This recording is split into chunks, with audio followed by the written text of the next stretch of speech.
Hello and welcome to Reely Rated, the movie review podcast. I'm your host, Mitchell Stevens, and today I'm joined by my co-host, Jess Andrews. Jess, how are you? I am very well, thank you. Keeping safe. I hope everybody else is too. Yes, we hope you're keeping safe in this very, should we say, trying times. It's all right. They'll make a lot of movies about it in a few years' time. Oh, God. I know I've said it before. But can you imagine like the zombie films that are going to come out after this? I'm just wondering which American actor is going to save us this time. It's got to be someone new. It can't be like Brad Pitt. So we've had Brad Pitt. I think it'll be The Rock. Right, so today's film was Jess's choice. So Jess, do you want to reveal, well, not reveal to the audience because we've told them already, hopefully. I'll reveal it, why not? Ta-da! Surprise! So I chose What Happens Monday. It's not super well known, so hopefully you guys watched it if you listened to the last podcast and enjoyed it. It came out in 2017. It was directed by Tommy Wirkola, which I definitely read the first time as Tommy Wiseau, and I was like, what? But it was not him. I'm pretty sure this director actually did, oh god, there's Eye in the Sky, isn't there? And then there's like Dead Snow, and I can't remember which one he did. Yes, Dead Snow. I did look it up. Do you know what he did do, which will warm your heart? You probably know. What, Hansel and Gretel? No, he did. I thought you'd like that. You like a bit of Gemma Arterton, don't you? Strawberry Fields. Oh, no, I'm getting it mixed up. So it's not the director, it's the producer. The producer, Raffaella De Laurentiis. Raffaella De Laurentiis. So she's notable for producing the Conan the Barbarian series with Arnold Schwarzenegger, the much maligned cult classic Dune, which is getting a remake, but she also did the Dragonheart series. Now, when it said series on Wikipedia, I was thinking, series? There's a series of films? Say what? Yeah, but she definitely was involved in the first one, which I know you love and I do too. I also blame that movie for my partially blame that movie for my hatred of David Thewlis. He's very slimy in that film, and his face, I can't describe it. He has a face in that film which I do not care for. He reminds me of a certain person that we shan't mention. I think you probably know who I mean. Just got it. Yeah. Sorry guys, inside joke. Let's move swiftly on. So the basic premise of the movie is that we're in a dystopian world where kind of like, well, China, I guess, a few years ago, where they've capped the limit for how many children a family is allowed to have. But the weird thing is that in the movie, for some bizarre reason that they never explain, is that suddenly women are starting to have multiple children, like, but not just twins and triplets, like they're having like 5 or 6 at a time. So the government's solution to this is to cryogenically freeze the children when they're born. So there's this government. So there's a bureau of the government, the CAB, the Child Allocation Bureau, is it? Yeah. Would you not change that name? Because I kept every time I saw the what's the word for it? Cab. Yeah, cab. Like that doesn't seem very scary to me. It's like, oh, I'm just gonna go hail a cab. Well, it's funny because Rich used to work for a company called Cab. So every time that they mentioned it, we were like, I know what you've been up to. So the movie centres around 7 sisters whose mother unfortunately dies in childbirth, as would I, giving birth to 7 children. Oh, I know, right? That'd rip you in two. I know. The fathers nowhere to be seen, but they're raised by their grandfather, Willem Dafoe, who seems to have the ways and means to keep them under lockdown, away from the world. Yeah. He must be some sort of... It's never really explained, I don't think, how he has all this money and resources and things, but he does. Just accept it. This is a movie where you just have to accept a lot of things. Yeah. And where you found a TARDIS apartment. Yeah, exactly. So basically what the sisters do is that they're all raised to kind of encapsulate this one persona. Yeah, is it Karen Statman? That's it. Stedman. I think it's Stedman because I read somewhere that Stedman... Or, no, sorry, Setman.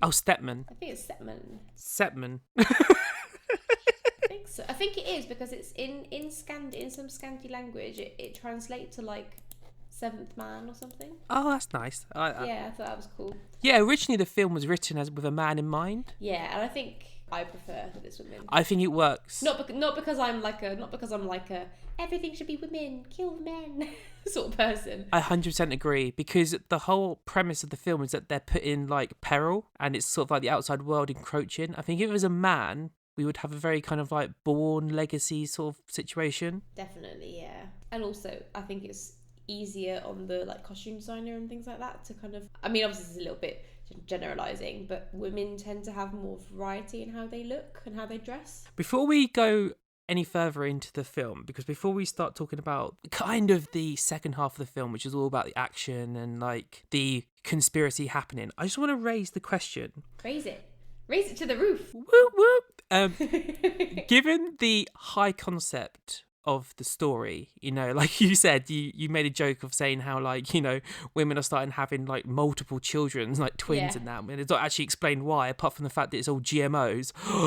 Those nasty GMOs. I found it very interesting that a lot of the pressure of us believing in this really high concept and the conceit of the film is Willem Dafoe himself. Yes. And what I mean by that, he has such a sort of like small role in the film, which for me, I would have, I don't know if I wanted him to have more of a fingerprint on the film, but we're introduced to him as the main character very early on, and we also have to believe that he would take on these 7 kids in this sort of very dystopian world. And I think he plays it really well. I think so. Do you know, I'm not a massive Willem... Well, I am a Willem Dafoe fan, but I find him very typecast a lot. And I felt like in this movie, actually, he was very against type, which I liked. He wasn't like... Because usually he's a villain, isn't he? Or is at least some kind of slimy guy. Oh yeah, no, he's definitely the villain in most of the films. And actually, I watched him in the I watched him in the John Wick films recently. Well, no, I say films. I think he's in the first one. Right. Spoilers, he dies. And he is a villain, of course, in terms of the fact that it all deals with hitmen. That film, but he's occupied this new role now in Hollywood where because he's like obviously an older man, he's now taken on this sort of like mentor type role, and I think it really works for him. I think so too, actually. He surprised me in how sort of soft he could be. Like I really enjoyed the kind of multi-layers in the things he did. It did kind of encapsulate, obviously he's a grandfather, but he took on a father role. It did really encapsulate for me like what being a parent is. Like the scene where he has to cut where Thursday, I think it is, when Thursday falls off her skateboard. Oh, that was disgusting, that bit. And they had to cut off all their fingers, and it did like genuinely upset me, because I thought like I think you're supposed to sort of feel like angry at him and like resentful, but I feel like they did a really good job of making you understand that every single thing he does is to protect them. It's a bit unusual for me to jump to a review this early, but I just wanted to bring this up because I think it's interesting in terms of the critique of the film itself. So I found a review by Jessica Kiang, who wrote for Variety magazine or online, whatever. When I was reading the review, it really angered me. So her premise of her review is that she thinks this is going to be a cult film in the future. Okay. Even though she says it's brainless and has lots of plot holes. Yeah, but one of her critiques, and I wanted to bring it up because while we're talking about Willem Dafoe, Willem, yeah. She says, for reasons never clear, a proviso that could preface any given line of plot description here, Willem Dafoe's Terence Stettman decides to circumvent the Child Allocation Act and hide his 7 granddaughters away. Now, what annoyed me about that statement, and like, I'm not here to attack any reviewer because I mean, you know, people's reviews is their own opinion and blah, blah, blah. But I think what she's overlooking, and this is what I find very important about Willem Dafoe's role, is that he is a grandfather. And I think what she's overlooking is the fact that in this universe, we're being led to believe that if you have multiple like children or siblings at one go, you're meant to give them up to be reallocated. But what she's overlooking is the fact that this man, who we don't know his background, we don't know, you know, who he is, but he clearly doesn't trust the government. Yeah. Because and neither does his daughter really, because we find that her giving birth in a kind of like run down, it looked like a hotel, didn't it? Like, oh God, I have no idea what. It was like kind of like it reminded me kind of like they were doing this sort of like allusion to the fall of the Russian Empire, because it looked like kind of like a palace. It looked really decadent to me. It must have been. It couldn't have been a regular hospital, because no. How on earth would they let him him leave with them all and not, have any kind of documentation. But she's overlooking the fact that he has this like paternal, instinct that kicks in, and it makes it clear in the little exposition we get of his character that him and his daughter have been distanced for many years. And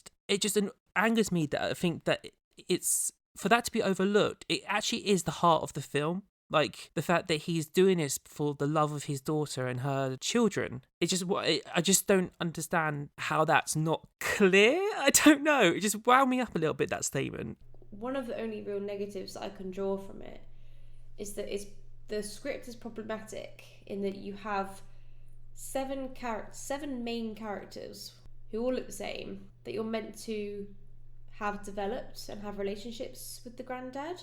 And I think if they'd have spent a bit more time building more of just showing a bit more interaction, a bit more like family life, like, but not just the whole like plot of, we're training you to be Karen, which is hilarious because Karen is such a yeah, God, Karen, controversial name these days. God, Karen. But I said to Rich the other night, I think they did the best of what they could. You've got a movie that's 2 hours long, and you've got to fit in all the action, all the exposition. I think maybe they should have. So if they needed the character of Monday to be the one who ultimately turns out to be, spoilers, the villain, or is she? They could have started off further later in the week, so we could have seen like maybe Friday, Saturday, Sunday, and we don't actually have to see them out in the world as Karen. We could have maybe stayed at home a little bit and developed a bit of character with who I believe become the main four. So you've got Monday, Tuesday, who become the survivors at the end of the film. Tuesday becomes the survivor at the end of the film. Thursday. With Monday. Thursday and Tuesday. Thursday and Tuesday, yeah. Yeah. But then we also get a little bit of more character development for Saturday, who's the blonde one. Yeah. Who is meant to be the whore, basically. Even though, spoilers, she's not, which I didn't like, to be honest with you. Like, you can have a character who's kind of like out there and very aware of her sexuality and the fact that she's not a whore. I found it very European, her whole thing. Like, because I said to Rich when we were watching it, like, when they're getting it on and the tits are out and all this. And I said, like, no hate because she has a lovely body and all this. But I felt like that scene wasn't necessarily needed in the movie. Like, I didn't need to see her get eaten out. I'm with you, actually. Yeah, that is very European, especially that scene. Yeah, like, I just felt like it wasn't like a sticking point for me. I wasn't like, I hate this movie now. It's, like, gone to shit. I enjoyed it, if that's the word. But I didn't feel like it was necessary. I feel like it could have been cut and we still would have felt the same thing we felt for the character. I feel that this film was predominantly aimed at women. Do you think? Yeah, only because we're in a space now where women sort of like kick-ass heroes is becoming more of the norm. And I do think films like that can negatively turn off female audiences if they feel like they're being purposely aimed at. But I think because Noomi Rapace, for me, I mean, definitely talking from a male perspective, but for me, Noomi Rapace always comes across to me as like non-sexualized. Do you think that's quite a lot to do with the girl with the dragon tattoo? Yeah, definitely. And I think quite androgynous, like the way that she's kind of marketed, at least, is quite androgynous, I would say. Yeah, and I think she's now come to a point in her career where I think she's actually realised that she can't shake that off anymore. Because I think she definitely went for roles after that tried to.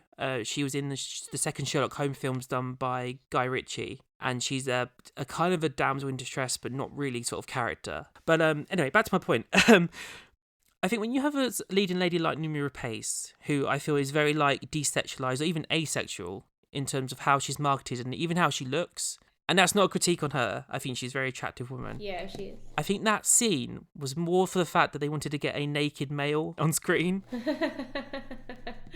Yeah, maybe. Naked Jafar. And maybe I'm saying that because I enjoyed it. What does it say about me that I didn't even remember him being naked? I just remember her being naked. So a bit of inside baseball for people here. I revealed to Jess the other day that it was Marwan Kazari, I hope I'm saying that right, is Jafar in the remake of Aladdin, which I didn't know because I thought he was another actor. But yeah, no. So I think that scene was like more in there for the female audience than it was for the male audience, and I think that's probably why they had the, like you said, eating, being eaten out. Well, there's never a way to put it, is there? There is no other way to put it. Because it's quite graphic in terms of the fact that, like, sorry for my turn of phrase, but he gets right in. It does, yeah. I mean, we were watching it with our friends, obviously on Zoom, but I was a bit like uncomfortable. I was like, ooh, I don't think I want to watch this in front of my friends. Clutching your pearls. Yeah, but I do like that they included a sex, alluded to a sex scene with what's his name? Is it like Julian? Oh god, it's completely gone out of my head. Adrian. It's Adrian, isn't it? Adrian. But yes, so essentially the plot is that they, for anyone that hasn't seen it, which I'm sure you have, but the plot is that, anyway, so these 7 sisters, they're raised in this apartment which is really more like a bunker. Yeah. A government bunker with their granddad, playing the same role so that each of them get to go out once a day, which is nice. But it does mean that they have to adhere to exactly the same standards in their appearance and their behaviour, their relationships, all that. And it all seems to be going quite swimmingly. Like at the beginning of the movie, they seem to be quite on top of it. And then suddenly, as per the title, Monday doesn't come home from work on Monday, which is her day. And so it just kind of unfolds. They're trying to find out where she is and what happened. And I think because you don't get much time with Monday, I think maybe it's purposeful, but I found it hard to care that much, because I guess in my mind I was thinking, well, she's gone missing, okay, but there's no reason why one of them can't just like switch in for her. Yeah, I agree, because I mean, emotions aside, obviously they're worried about her. I'm trying to look at the film in terms of that I don't know the twists. Sure. So obviously, like, spoilers for anyone who hasn't watched the film yet. Yeah, stop and go watch it and then come back. Monday ultimately turns out to be I call her pseudo villain, because what she does is definitely villainous. I mean, she turns on her family, but as you find out, she does it because she's protecting her unborn, I assume, how is it, children? Yeah, twins. Given where we end up with her, I like that we didn't know as much, because when we were like investigating her and trying to find out what happened to her, obviously the title, I actually did think to myself, well, she's dead. Like, this is ultimately like for nothing. Yeah. And I actually did find myself worried about her, and actually with the sisters. It's no coincidence that I really connected with Thursday. She's who I think is the main character of the sisters. Oh, definitely, yeah. Yeah, so I really connected with Thursday. So the fact that she was taking command and was really concerned with trying to find her sister, that was my emotional linchpin into that film, was Thursday and how she was concerned for Monday. But it gets on to the other point, which I'll bring up later. But the dichotomy of like how I feel now, given that I know the film, when I go back and watch it again, it's going to change how I feel with the initial exposition of us following Monday. So I do agree with you. I wish we knew more about her and we saw more of her day-to-day life as Karen Stepman. Whereas then, when I was watching it, I kind of liked that it was kind of vague, because you didn't know as much, and obviously you were going to find out as the film goes along. I feel like they actually did a very good job, if I'm honest, of characterising, apart from Tuesday, but I think that's more because she goes missing so early on. And Sunday as well. The one that gets shot in the apartment. At the beginning, yeah. Yeah. My favourite character, my favourite piece in the movie was the one where the CAB tracked down Wednesday, and you have the whole like big action scene where she like jumps over the tower block. But I thought that was such a cruel set piece, because like if you watch it back, she goes through so much. Oh, I know. In that like hour or so, doesn't she? Yeah. Like, there are so many nail-biting moments that in most movies, in kind of classic narrative, she would survive because she's been through so much. But when she jumped over and that fucking Agent Smith wannabe comes out and shoots her, I actually cried a little bit. I was really upset. It wasn't until she died that I thought to myself, oh, here we go. This is what they're going to do to narrow down the cast so that we can get our four main characters. Because I argue that Saturday is quite an integral part of the film as well. Yes. They definitely played with our emotions, and I think they played with our preconceived knowledge of Noomi Rapace, because I called, it's Wednesday, isn't it? I called Wednesday the MMA beast, but she reminded me a little bit of Lisbeth. Oh, okay, fair play, yeah. From Girl with Dragon Tattoo. So the fact that, I agree with you, so the fact that she gets killed in such a cruel way, I was like, that would never happen to Lisbeth. What are you playing at? I know, it was just really cruel, but I think, and it's worth mentioning as well how gory the movie is. Like, it's not like, Saw movie type gory, but it's a lot more gory than I thought it would be. Did you find it I can't say that word, gratuitous violence? I found it European. Do you know what? That's my main descriptor for this movie. I'm just like, it's European. But we sound like we're not used to it, but we're European ourselves. But I agree with you. I think you're right. Or should we say Scandi? Do you find it very... Well, yeah, I mean, like, as in, like, Euro... I don't like the expression, but Euro trash, the Euro cinema kind of... you know what I mean, don't you? No, I agree with you. I feel like it was very European aesthetics. Yeah. And it was trying to be a Hollywood film. Well, it was interesting because we were watching it and I said to Rich, I don't think this is set in America. This is set somewhere in Europe. But we could not, for the whole movie, we were going, God, where is this set? This is so ambiguous. And I think it was filmed in, I read that it was filmed in Romania because it was such an expensive shoot, because obviously they had to film so many things with like 7 times and had to keep Noomi Rapace on for ages and all this. And obviously there were quite a lot of effects as well and action scenes. They shot in Romania to save money. And actually I think it was a really good shout.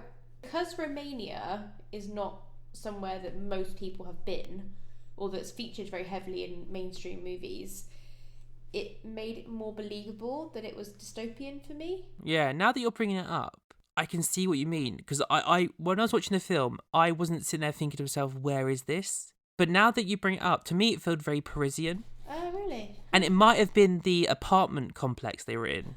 Yeah, I see that. But I've never been to Paris, so I don't know. So it's my idea of Paris.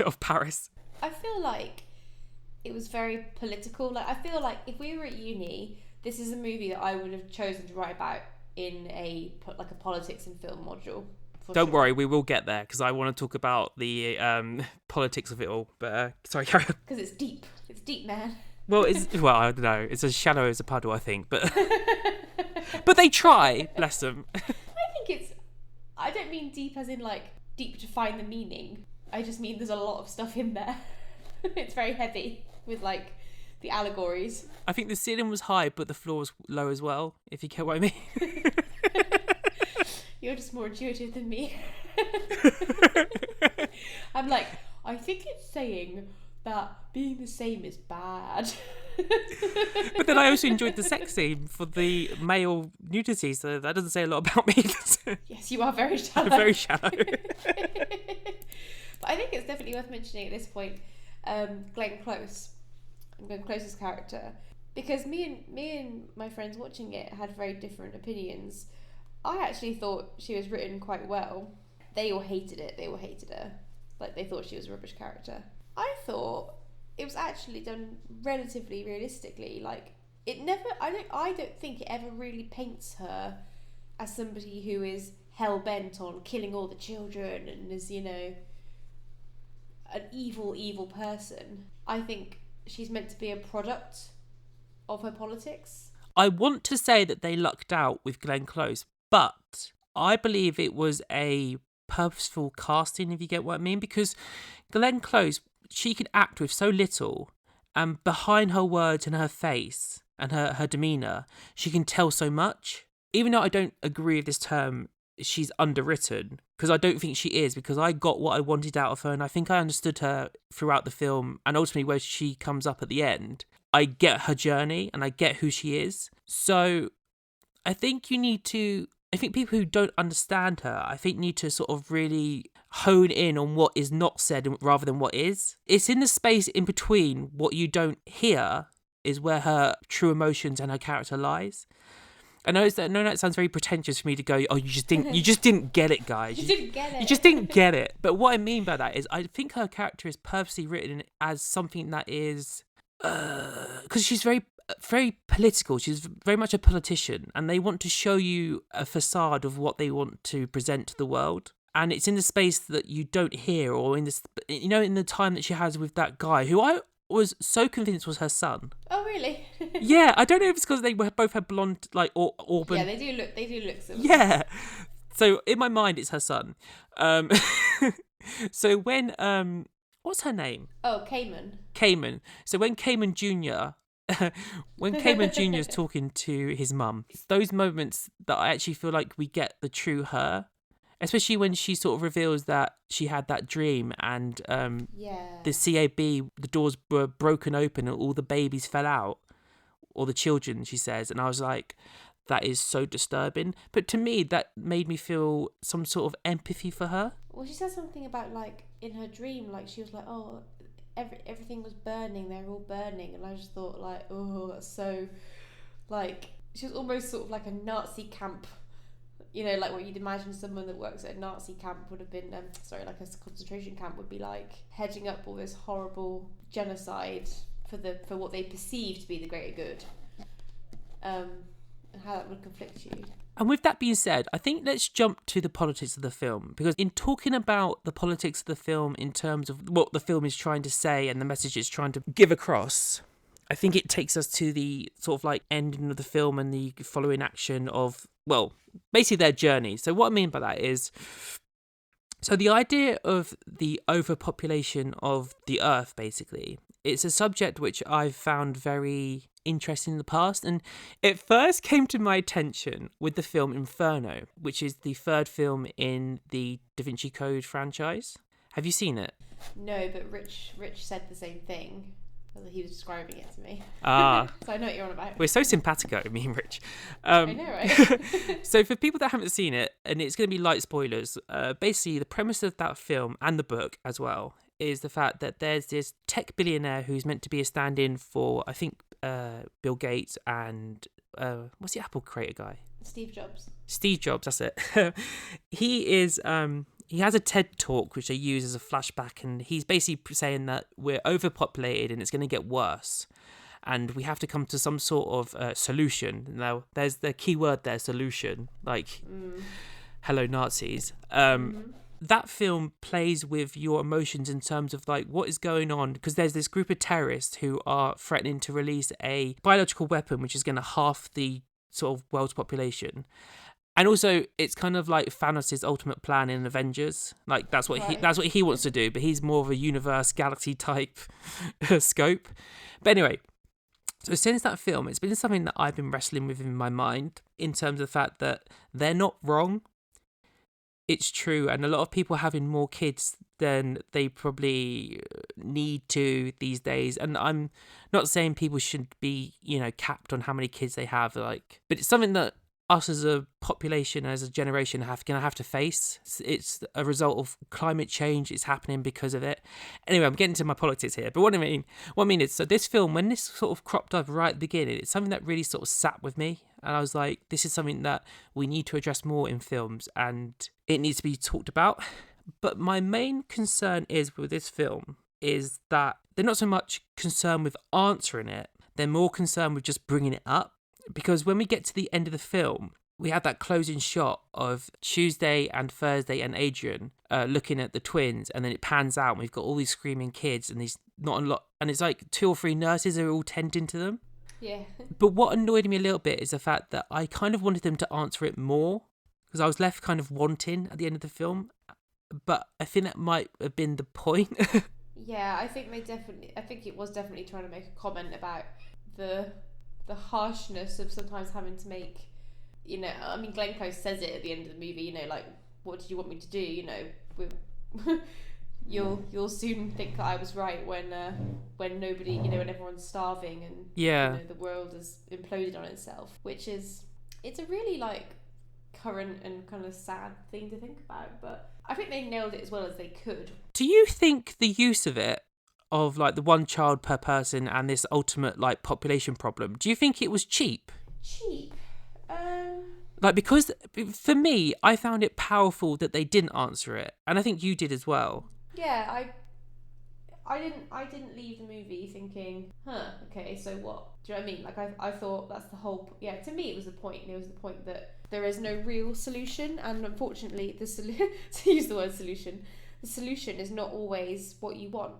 It's like what's the expression? You know, the right thing is not always the easy thing, or whatever. You know, sometimes you have to make hard decisions for the greater good, right? And it's sad. I found it sad, to be honest, and like, but I thought it was quite interesting how they set up the kind of the reveal of what happened to the children, because to me it was absolutely horrific. Like, it should have been like is it an 18 or is it a 15? I don't know, but I'm not sure.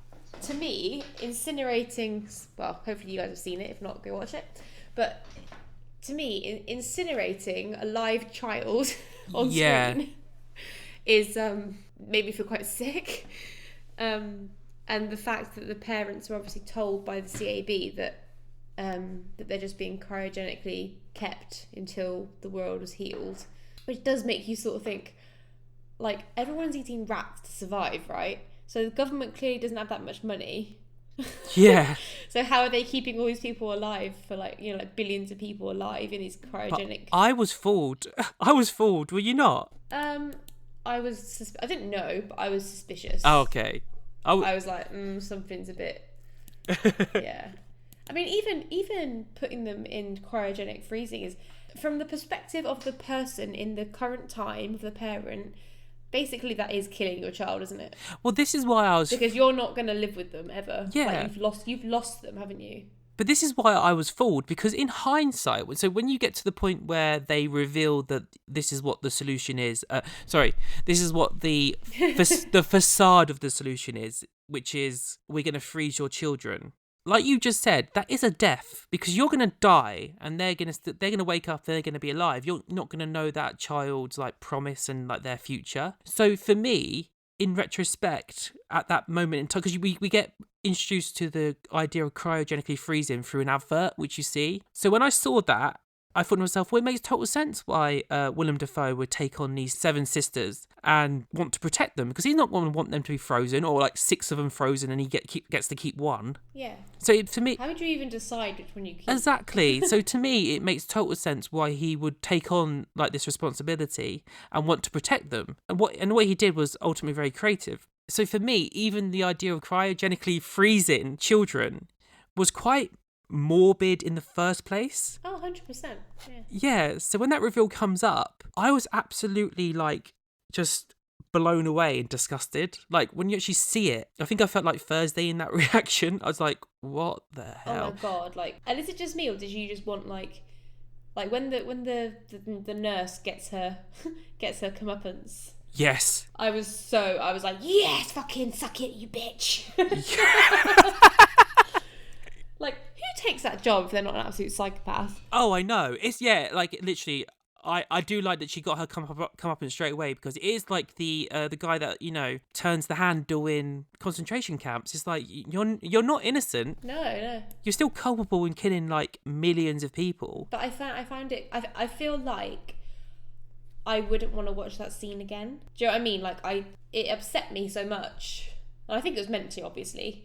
But it upset me so much that I don't think I want to... Because obviously, the first time I watched it, I didn't know what was going to happen. Like, she might well have been cryogenically frozen. So I this poor little girl in a little jammies and a teddy bear. Oh, God, I've got to cry now. And it's very telling that that's the girl you see earlier in the film. That is it Monday sees? Yeah. Getting taken away? Yeah. I think so. So I don't think I'd want to watch it again. I'd probably skip that scene just because it would upset me so much. But I also kind of feel like the only thing as well that I found a bit strange was at the end when it's kind of when they set off the screen to show everyone what happened, which was very satisfying. I feel like the reactions of the people weren't quite disgusted enough. No. Do you know what I mean? Like, if that was real life, I know it's not real life, but if it was real life and you had literally watched footage of a child being incinerated on purpose before your very eyes, I mean, you'd probably be sick, wouldn't you? Was you waiting for a riot to break out? Because I definitely was. I thought they were going to, like, lynch her. I think that would have been more satisfying, actually. It would have been, very. But do you think it was a film that looked good? I do, and the word I'm going to use is probably quite what's the word I'm looking for? Because it's very Scandi, and what I mean by that, so all the Scandinavian dramas that I've watched are very grey. They're very kind of Yeah. is it sepia tone? Is that the right word? Sepia. No, sepia is like golden. Yeah. So no, I want to. You're thinking more like unsaturated. Yeah, like chiaroscura. Like it deals with a lot of whites and blacks. Yes. And greys and in between. Actually, there's a lot of blues in this film. Yeah, it does suffer. I mean, I'm not a massive fan of the whole the blue trend that seems to be dying out quite a lot, but I think it has it quite a lot in this. I do like how I think the city. It reminded me a lot of the city in Seven. Seven, as in. Yeah, I'm David trying to Fincher. think in the sea. Oh, so it's almost like a kind of like a noir old film. Like it's foggy. You can imagine it in black and white. Like it looks kind of dirty and unappealing. And Yeah. dangerous. I'm with you on that. Yeah. Like it's a place that you don't want to be No. in any section of it. Even, I mean, obviously you've got the areas that are the like the city blocks where all the corporate people are, which are like generic shiny buildings, which is quite strange really. It's sort of it reminds me a lot of India, in that 1 minute you're in a street where people are eating rats, and in the next street there's like big shiny Dolce & Gabbana stores. Yeah. It's really odd, it's really weird. But I think that is supposed to show you like how the economy and how like society in that, was it 2070 something, you know, in that time that life has just completely gone to shit, and that there's no sort of equality. It's not working, basically. The only thing I didn't like, but this is probably more of a big bugbear for me in general in terms with sci-fi films, is the whole kind of, we're the elite, so we're in big, shiny, tall buildings, and we're all rich, and then there's the slums of decaying old buildings and that. But I get that it's an easy, like, sort of POV for the audience to understand, you know, this is the poor side, this is the rich side. But I wish that would be a trope that would kind of die out. Because the thing is, though, if we believe, like you said earlier, this is a society that is running out of money, like you said, they're eating rats, so that even the government don't have a lot of money. Like, is it believable they'd be able to upkeep their buildings like that? I don't know. Maybe it is, but well, I suppose if the money is distributed in a certain way, although it begs the question actually, if the government has a lot of money to cryogenically freeze these people, surely the money spent on that could be spent on the people that are currently living. Oh my god, yeah, maybe that is a plot hole.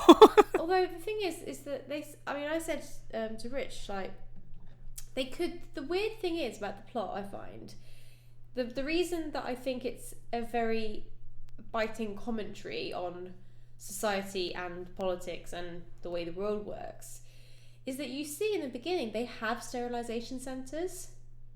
Like, you can go and get yourself sterilised, but people don't. And I think that's quite interesting. Maybe that's an aspect that needed to be explored more, because I do think, because there was a long line when Monday walked past on her way to work that morning of people who are being sterilised. But then why are there like millions of children going into the cryo every... Because I think they say it's free. I think she says it is free. Yeah, I think it is free. I was going to say, but maybe is that a plot hole? Because maybe if they said that you have to pay for it, then that would make sense why the poorer people of the society wouldn't be able to do it. But then again, it wouldn't make sense because it would be... I don't think that would happen, because if it's a solution that the government would want, they would make it free. I don't know. I think what kind of what we were saying earlier in terms of how disposable the main characters are. I think it's a two-sided coin, because if you spent more time fleshing out and kind of allowing the characters to have their narratives and do their thing the whole way through the movie and they all survived, I think the film would be very bloated. So unfortunately I think they do end up as cannon fodder. And I don't think it's because they necessarily wanted to just kill them off like, you know, like slasher movie style, one by one. But I think it was necessary. Because can you imagine how hectic and how confusing it would be for a viewer to watch the end sequence with 7 people running around? Yeah, Or 8. It could be 8, including Jafar. Yeah, my only critique of the characters, though, is that I wish they were more distinguishable aesthetically, because So, for instance, Monday, Tuesday, and Sunday, they all have a very Karen Stedman look when they're not in their costume, I'll call it. They all have the same kind of bang cut, and even Friday, who's the hacker, Yeah. they all have the same type of hair. The only people who are indistinguishable are the MMA Beast Wednesday, who has the kind of like short hair with a bang. Thursday, who has the Noomi Rapace, because that's her hair. That's what I believe. Yeah, that's her hair. Yeah. And then we have Saturday, who's blonde. Tuesday's had the red hair, didn't she? But she had the red hair at the end, though, didn't she? Or did she have it all the way through? I thought she had it all the way through. Oh, did she? Yeah, I think so. Well, that proves my point even more then.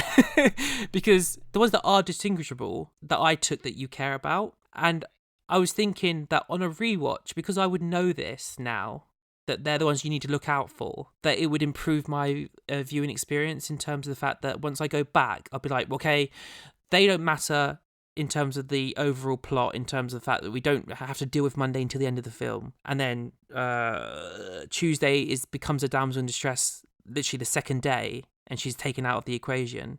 And then Sunday's killed off, and then Friday's killed off later on in the film. If I think to myself, well, I don't need to worry about them too much, I can concentrate on getting the characters that I do care about fleshed out a little bit more. Because I don't know whether or not it's just that I have a deeper connection to Saturday because I think I understand her more. I thought you were going to be like, because I'm a blonde hussy. But like, I did connect with her more than I did some of the others, because I found her death quite affecting. Yeah, I found it upsetting as well. And do you know what? That sequence where, in fact, all the sequences really, where they show Friday and the others kind of in the apartment, sort of monitoring and everything. I must say, I found all of those sequences really well edited and directed. If you're directing 7 characters who are all played by the same person, and it's action scenes and a lot going on, I never once felt like this is really messy. I don't know who's where. Do you know what I mean? It was all. I found it quite impressive actually, considering that a lot of people don't really rate this director. I think he did a really good job. No, I did, and considering I've seen Hansel and Gretel Witch Hunters, and it's not that great a film, I couldn't believe that it's the same director, because I feel like he's stepped his game up a little bit in this one. I never really found it. The only time that I found it confusing to watch was when they were children, because I found it quite hard to distinguish who was who, actually. I'm still not 100% sure I know who was who. I think maybe what they should have done was maybe when they're inside the apartment, maybe the granddad gave them all a different colour bracelet or a hat or something. Oh, that would have been cute. Or written their names on their on a cardigan or something. Yeah, exactly. But that's the thing is that I think a lot of the problems with the movie aren't with anything that the director or the actors or anything did. I think it is all just down to the fact that it's a very difficult story to pull off. It's not easy to make a story like that coherent and not plot holey and not, slightly confusing every now and then. And I think they did the best job they could, to be honest. I mean, I liked it a lot more than, because after we watch our movies on our little Zoom chats, we all discuss, if we liked it or not. And I was the only one that really liked it. Everyone else was like, oh god, it was it was really confusing and oh, there's so many plot holes. And I said, yeah, but I mean, you're willing to go and watch movies about talking dogs, but you won't suspend your disbelief and just accept that some things are the way they are, in these movies. Thing is though, Jess, not to spoil the end bit in terms of us reviewing the film too much, but I really enjoyed the film. And I really enjoyed it for what it was. But the thing is, though, are we stupid? Probably. Are we easily entertained?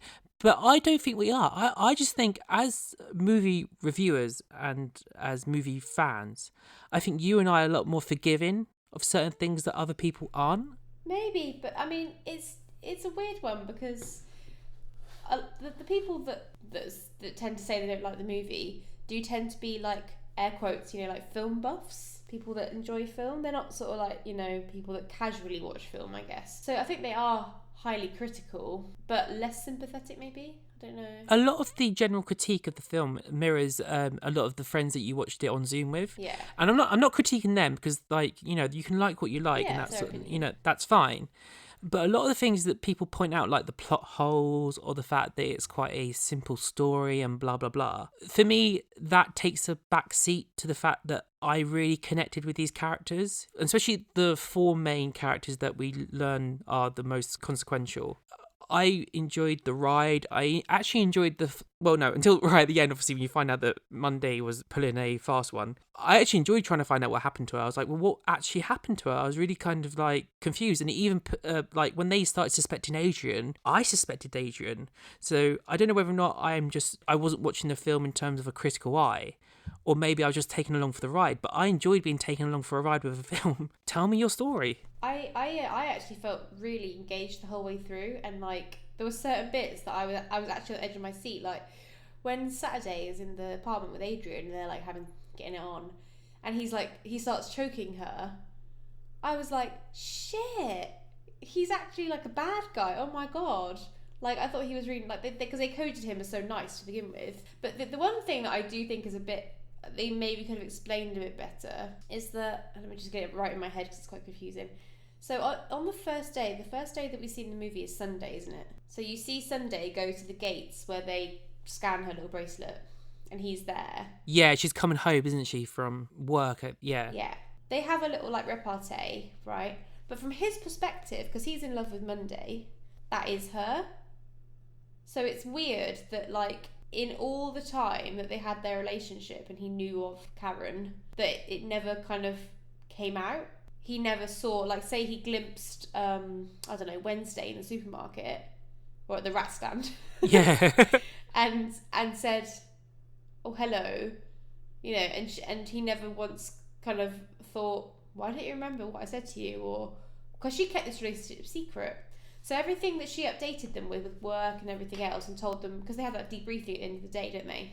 Everything that connects to Adrian. She had with him, yeah, she didn't share. So that is a dangerous game to begin with. Now that you've brought it up, that's the two things that I think are both unbelievable but also believable at the same time. Because what I mean by that is, we could surmise that Monday could have said to him, look, this is the deal. I'm one of 7 sisters. Because if she loved him and she wanted to have a relationship with him, because she wanted to be Karen Setman, that's what she wanted. She wanted to go off and marry him, have a happy life. I would think that she would share that with him, unless she was scared unless she was worried it would scare him off. Yeah, but he didn't know though, did he? Because yeah, he didn't know, and that's the thing. So all I can think of is that she might have said to him, because you're a cab agent and, you know, I don't want to get involved with that. We have to keep our relationship on the down low. And also, when we're in public, you've got to pretend you don't know me. Yeah, it's true. I still don't think it's believable. I agree with you. I still don't think it's believable in terms of the fact that he would start thinking something's up. Because even if for instance, say like you and me pretended that we didn't know each other in public. I do that anyway. I see you and I turn around. Keep walking. Say that we didn't pretend we didn't know each other, we would still have this deep history of our past. Yes. So say like, for instance, you came up to me at a rat stand. I know you because I think you'd do some sort of knowing thing that only we would get. Yeah. And that's what Adrian was doing. So I agree with you. It's not believable in terms of the fact that he seemed really stupid because he had to be stupid for the sake of the plot. I think, actually, the only thing I could think of is how they could improve an already very difficult script to handle would have been that he knew. But of course, then you would have, you couldn't have had the scenes with Saturday and such. Like, that wouldn't have, I think it would have taken a lot of tension out of the movie. And I think they did the best job they could. So, shall we get to the nitty gritty? All right, considering I've spoiled my critique of the film a little bit just then, let's jump to our review of the film where we decide whether it's good, bad, or underrated. Now, given this is your choice, I'll let you go first because I think I've spoiled my opinion a little bit. So I want to hear what you think. Okay, so if we look at the online scores, because we know that's the all and end all, IMDb has a 6.9, which I think is slightly underfair. Metacritic gives it 47%, which is pretty low. And then Rotten Tomatoes. You say potato, I say potato. Let's call the whole thing off. Is 57%, which is a bit higher. So IMDb is the main one and is the highest one. I mean, generally from all the reviews that I've been reading, it is quite split. It only made, I think, if I remember rightly, it only made 6 million profit at the box office. Should we make it clear though, because it was only released in countries outside of the US and the UK. Oh sure, yeah, because it was Netflix otherwise. Yeah, Netflix otherwise. And I'm not sure how the money works with Netflix. I don't know what they buy it for, if you see what I mean.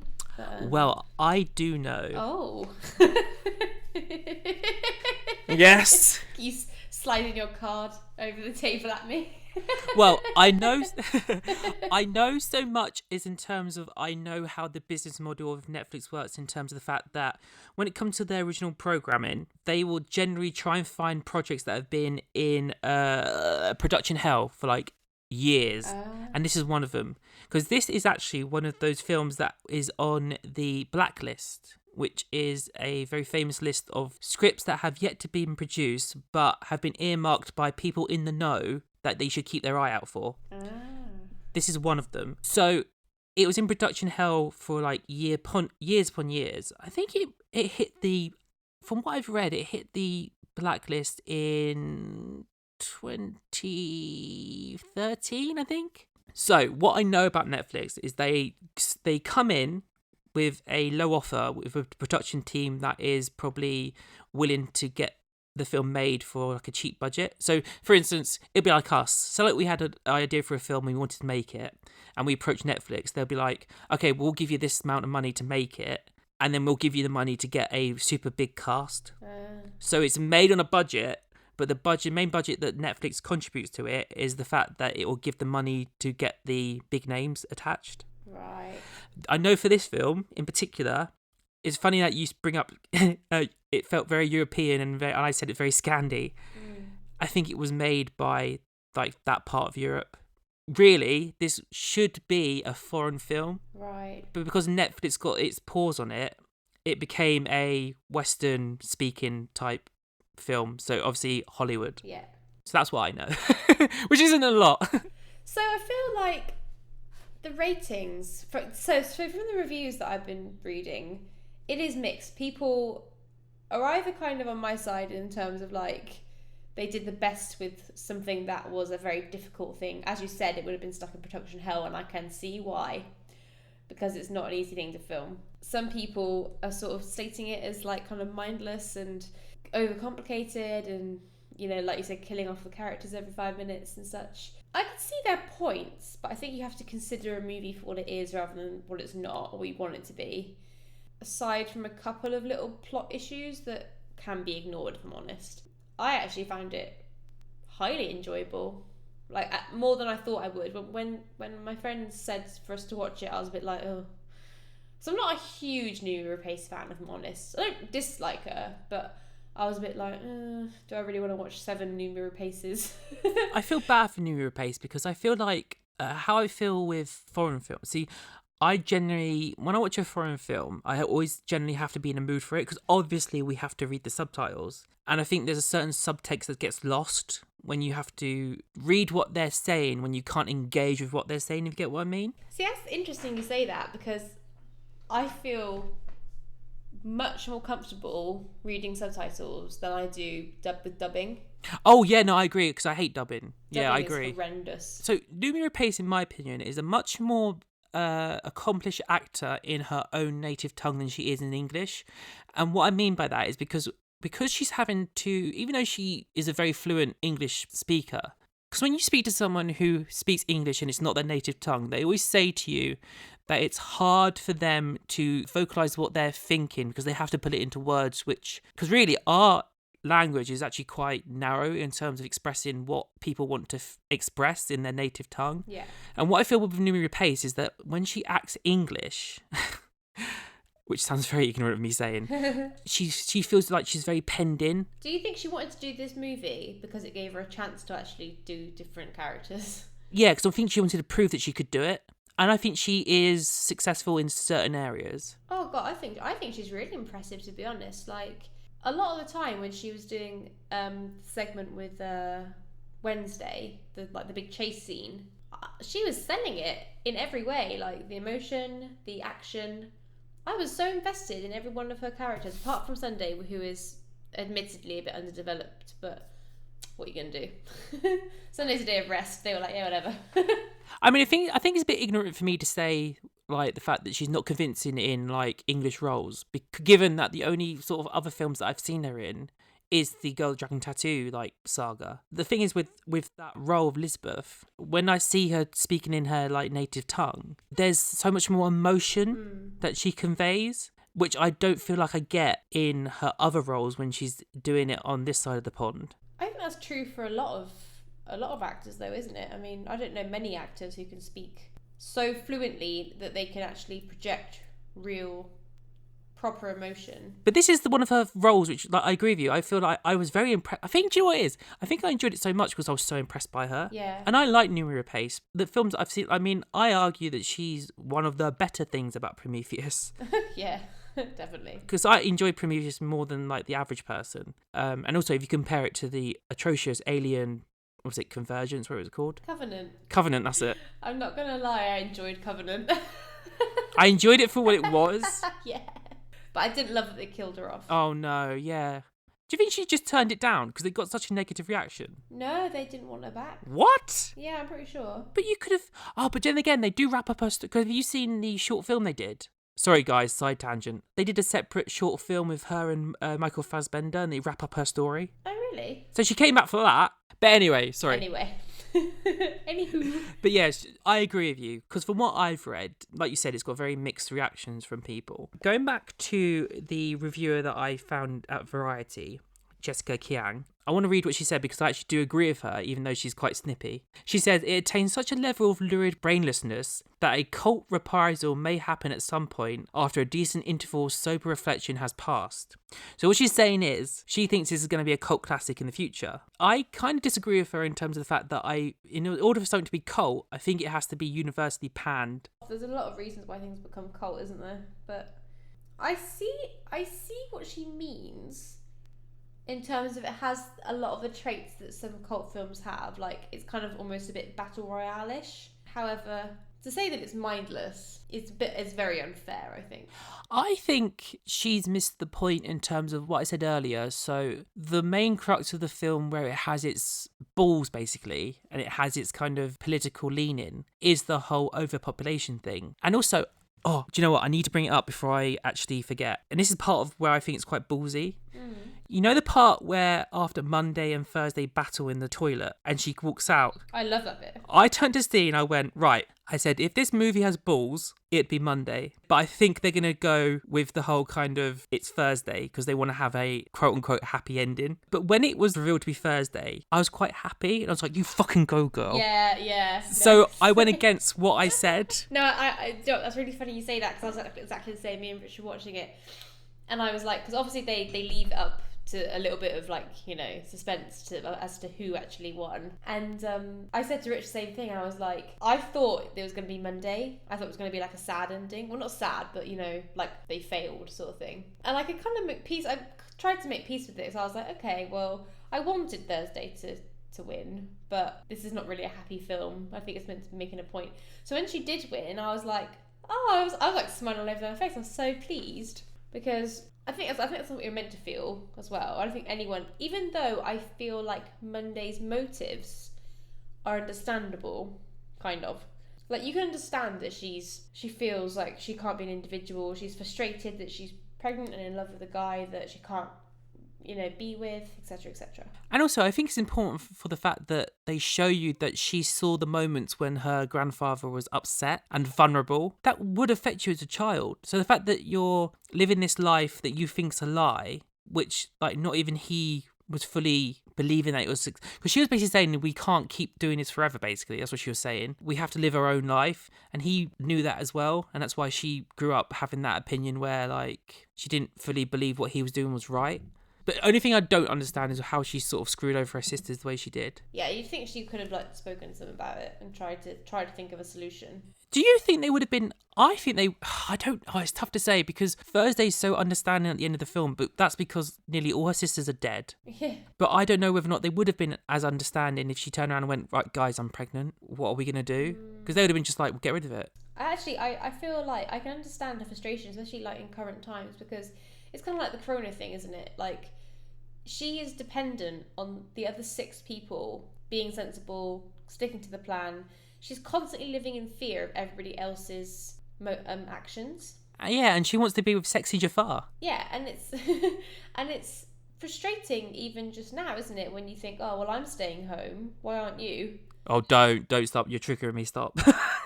Right, but so you can understand, can't you, how she's living, or they all are, but she's living in constant fear that one of them is going to mess up. That's not a nice existence. And also the pressure not to mess up, because she knows that anything she does will affect them. Yeah, and also the pessimistic knowing that all it takes is for one person to mess up and it's all over. So yes, it does have several plot holes, which I think can be forgiven, really, considering the context of the plot. What do you think in terms of overrated, underrated, given what we think of how people perceived it? Even though I said about the bit where, like, you know, is it Monday, is it Thursday? Monday, Tuesday, happy day. Yeah. Sorry. Oh my God. No, I have to say, right at the beginning, you know when William Dafoe went, I'll call them Monday, I cringed. Tuesday. Well, I was going to say, you don't have to go through all of them. I know why they did that, but like me and Rich both went, oh, why would you call your children?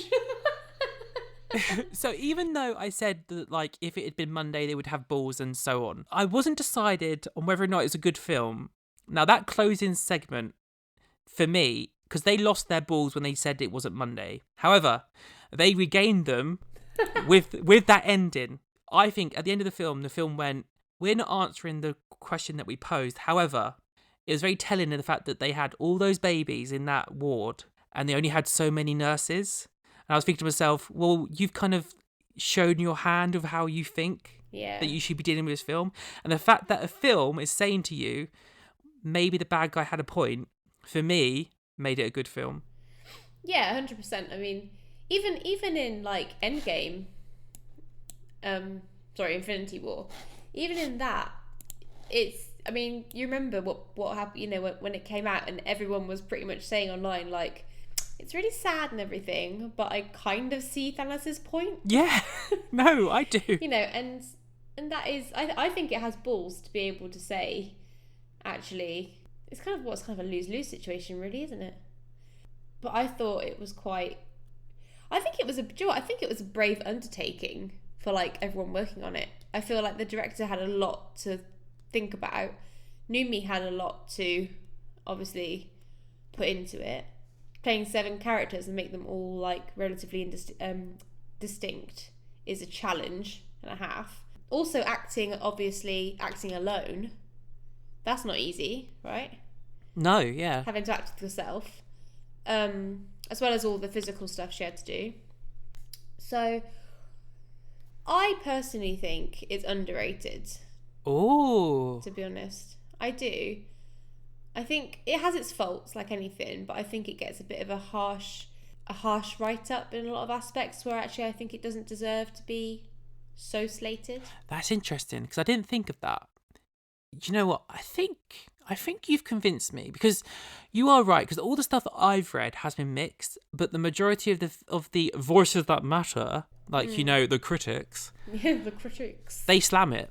They pan it. A lot of them have said that, a lot of them have said, like, you know, it's brainless, it's there. And I think calling something brainless takes away from the motivation. I just don't think it... Sorry. I'm no, angry. no. No, I just don't think it is. No, I don't think it is either. Like, I think a lot of people have been sort of disillusioned by the fact that, like you said earlier, there was so much violence and so much sort of like action.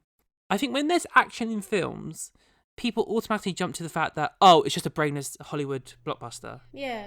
But then you need to have action in a film, otherwise it's just a drama. And that's not what this film wanted to be. It wanted to be a sci-fi, pulpy action film. I think, like, unless I am clearly just massively, easy to manipulate. I mean, it made me cry about 3 times. But we're not, though, because so I go back to the fact that, like, so when we went to go see Tomb Raider in cinema? Oh, yeah. Right, that film, even though I enjoyed it, it felt so vacuous. Yeah. And it felt so obvious what they were trying to do. The whole bit about, like, her dad. Oh, my dad, and then, oh, he's alive. But now he's dead. But now he's dead. I was thinking, but then I was like, you're trying to play with my emotions, and I know what you're doing. Yeah. You're trying to you are trying to pull at my heartstrings. Whereas if you just sort of like stop trying so hard, I might get there. I almost feel like in this movie, it was almost, what's the word? Incidental? Is that the word? That it got you emotional. Like, I don't think it actually meant to make you cry, but I think they did such a good job of building the world and building the kind of the sadness and the situation they're in and the different characters that I think it did suck you in, possibly more than they thought they would suck you in. That's for me anyway. Yeah, no, I agree with you, because I think I've, like, in giving it a rating, I think I underrated it as well. I agree. I think it is underrated. I'd be happy to say it's an underrated film. You don't have to agree with me just because you're scared I'm gonna, go all Wednesday on your ass. Bring out my kung fu. I wouldn't put it past you. Agree with me. Anyway, so yeah, I agree. Underrated. Woohoo! Yeah. So before we go, I need to reveal what film we're going to watch next, because it's my pick. I'm so excited. So the film that I've picked is specifically the sort of film that this podcast has been made for. Okay. So I'm not going to reveal my rating on this podcast, obviously. I thought you were going to say, I'm not going to reveal it till next week. And I'm like, how am I supposed to know? So the film that I'm picking, and you're going to be shocked, Jess, it is a rom-com. Okay. I like a rom-com. But in my typical fashion, it's not your typical rom-com. So it's what we call a caper rom-com. It is a film, so it's 2001. Okay, so it's not Speed. It is from the... No, it's from the director who did Michelle... Was it Romney and Michelle's high school reunion? Oh, yeah. And it is Heartbreakers. Oh, yes. I love Heartbreakers. I mean, I don't know how I feel about Heartbreakers. So I wasn't sure if you've seen it or not. A long time ago. I watched it when I was younger. Oh, yes. But I love it. And every time there's a film about Sigourney Weaver, I always say to people, have you seen Heartbreakers? And 9 times out of 10, they're like, no. And I'm like, you need to go watch it. So I am so happy that I'm happy you've seen it and you know it. It also started off my love affair with Jason Lee. He's so sexy in it. I know. In a kind of like a weird way. Like, I don't think is he meant to be? Like, are you supposed to find him? I think you are. And you know what? Jason Lee, I have complicated emotions with him, because when he's Syndrome in Incredibles, I'm sort of like, I'm going to close my eyes. Yeah. Because... Because it's true. Yeah, I feel you there, to be honest. Brilliant. So yeah, guys, make sure you get Heartbreakers watched before you listen to us next time. Yeah, if you can't find it, if you guys don't have Amazon Prime, then you can find it in like, oh wait, we can't go out in a minute, can we? I was gonna say you can find it in CEX for about 50p, but I'm sure it's on other streaming networks for like maybe like £1 something. Oh, if that, yeah, it'd probably be a free one. Oh, great choice. All right, so Jess, I had so much fun talking about what happened to Monday. Do you know what? I keep on wanting to say whatever happened to Monday. You know, like whatever happened to Baby Jane. But different films. I feel like they'll make some sequels. You know, Tuesday will go missing. And then Wednesday. Yeah, oh, she's already gone. Oh, it could be different, like twins. Oh, yeah. And we might get our male version that the original script was written as. Yeah. That'd be a totally different film, though. What would they be called? Kieran Staleman. Don't do that. Right. Lots of love, everybody. Bye bye. Bye bye. Bye bye now. Bye now. Bye bye Bye. now. Bye bye. Bye bye. Bye. You've been listening to Reely Rated, a movie review podcast. If you've enjoyed this episode, why not dive into our archives and catch up on the movie reviews you might have missed? And have your say by sending your own thoughts and questions of the films you've discussed so far to reelyrated@gmail.com. Make sure to hit that subscribe button and stay up to date with the latest episodes. And spread the word that we are now available at Podbean, iTunes, Spotify and Google Play Music. Until next time, film fans, Keep it really rated.